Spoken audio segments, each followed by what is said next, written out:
In this video, we're going to show you how to install the cabin air filter on your Dodge Charger located underneath your hood. Press up on these two tabs here towards the windshield, releasing the little lock tabs. And then pull it out away.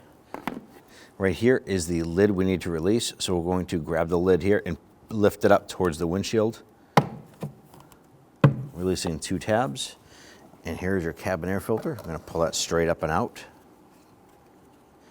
So we have on the side of the filter, it gives you a direction, rear of car. So I'm going to drop that in this way here. Push that down, and then simply push down, snapping that in.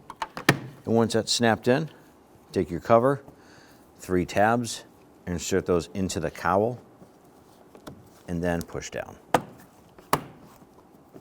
At that point there, you're all set.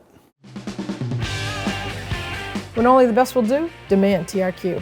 The only company that lets you view before you do. TRQ is committed to offering the highest quality aftermarket auto parts that are engineered for peace of mind. Thanks for using and viewing with TRQ.